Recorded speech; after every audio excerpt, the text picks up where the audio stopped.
Yan, dito may pinupo tayo itong L-type na study table. Ayan, balikan yan yung kanyang naging carcass. Dito is lagay ng drawers, puro drawers to. Lalagyan ko dito ang 4 na drawers. Tapos ito may drawers pa rito, isang malaki. Tapos dito 2 pinto gagawin ko rito para maganda siyang tingnan. 2 pinto. Tapos yung hidden drawer natin sa ilalim na hindi nawawala. Yan, kahit dito meron din siya rito. Ano. Ganyan na tsura niya paglalagay natin ang cabinet dyan. Tapos dito yung kanyang pinaka-silya. Bibili siya ng sport chair. Yan, tinatawag, ano. Ito yung kanyang pinaka-tabletop. Ganyan yung tsura niya. Dito yung natin ilalagay sa pang malaking drawers sa portion na to. Yan, ito yung kanyang mga drawers, no. Nabuild na natin kahapon. Wala pa lang siya mga, yan, open pa lang siya. Wala pa siya mga takip. Gagawin natin siya ngayon this morning. Yan, ganyan ang kanyang simple kanyang itsura. Yan, kaya meron siya na to sa ibabaw. Dito natin i-screw sa ilalim na to. Yung kanyang tabletop. Yan, gano'n. Tig-anim na tornilyo o black screw. 1 and 1/4. Para hindi tatago sa ibabaw. Yan, tsaka rito. Yan, kanyang itsura. Ilalagay lang natin tabletop para makita natin itsura niya. Yan, so balikan niya itsura niya, no? Kapag ka ilagay natin yung tabletop niya.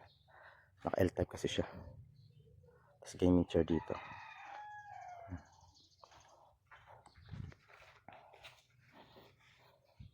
Tapos ilagay ako dito ng paper, pine tree. Yung nakaliston niya rito para magkaroon siya ng base dito sa ilalim na to. Para mas maganda siyang tingnan. Lagyan ko siya dito ng pinaka-nosing. Yan. Ito mamasilihan ko na lang yan.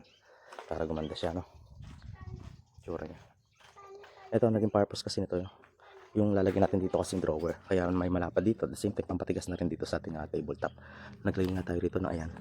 Para sa ating drawers. Ayan, dalawa na yan. Hindi ko pa nagagawin drawers kasi na to. Pero yung mga drawers na ito, mga lahat na yan, okay na. Ito ako nakahapon. Ayan. So, bali, ito sa ilalim. Hidden to. Ayan. Ang ganyan mag-itsura niya. Hidden siya. Tapos, sa pinakataas, meron siya small drawer. Dito, small drawer dito. Tapos dito sa dalawang to, is dalawang medyo malaki. Ito yung dalawang malaki.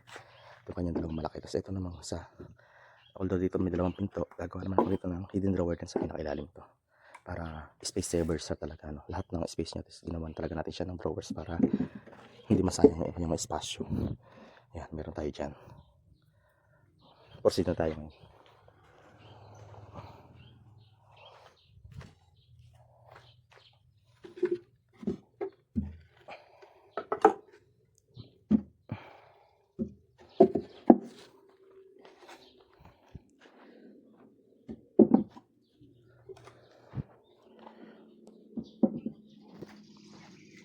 Yan na, ganyan yung kanya itsura.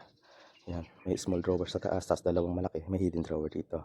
Dito, preparing ko pa lang dito yung kanyang pinaka-drawer.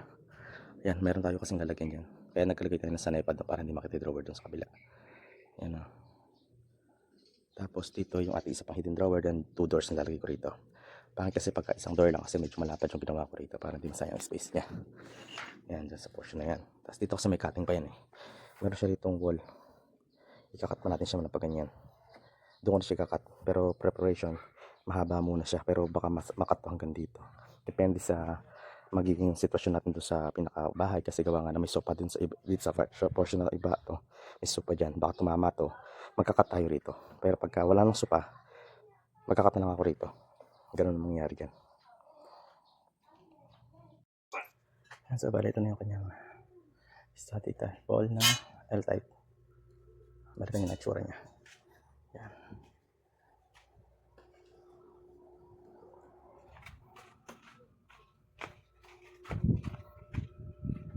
Ganyan kasi nakasahib sa pader dito. May pader siya rito. Nakahang lang siya ganyan. Tapos yun natin pinaka-loob niya. Sa loob niya naman, ito na siya. Yan. Ganyan tsura niya.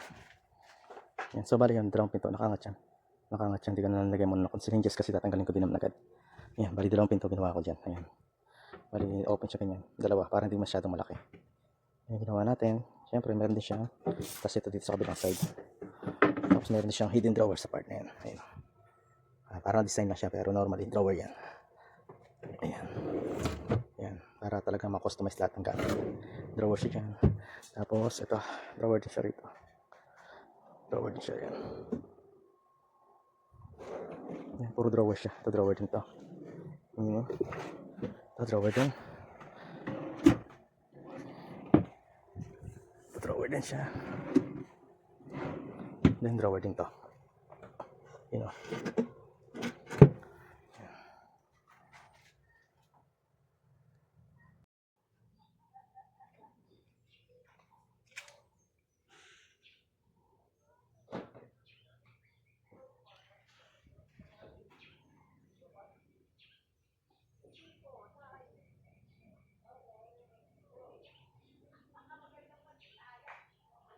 Yan, so bali ito yung ating study table L-type.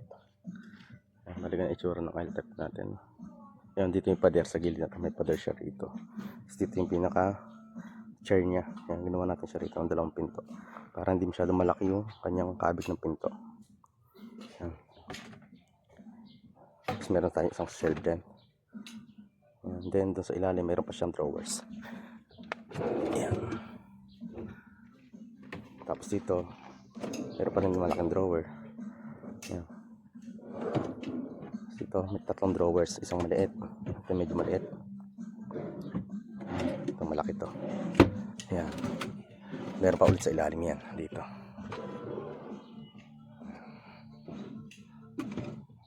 Dinamihan ko talaga ng drawers para magamit lahat. Ayan, lahat ng space magamit para walang sayang na espasyo sa bahay. Marami talaga may lalagay dyan. Ganito yung harapan niya.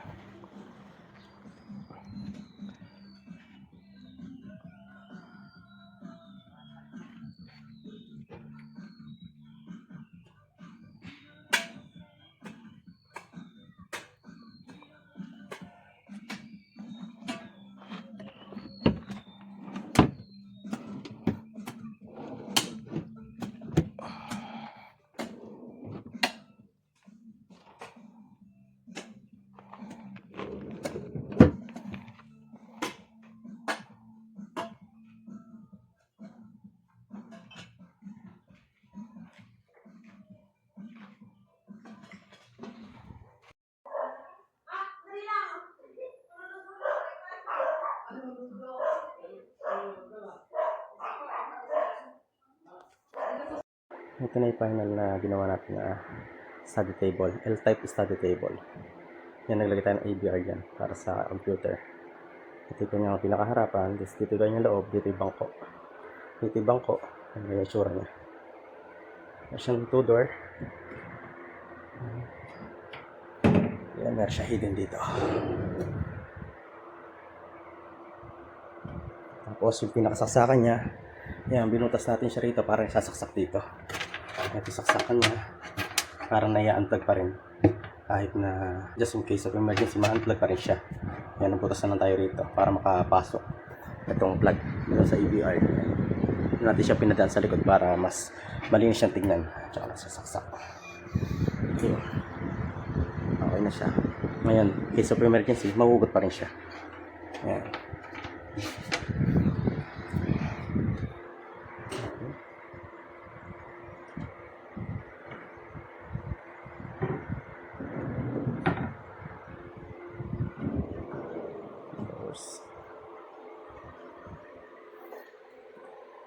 Ito, meron sa ilalim.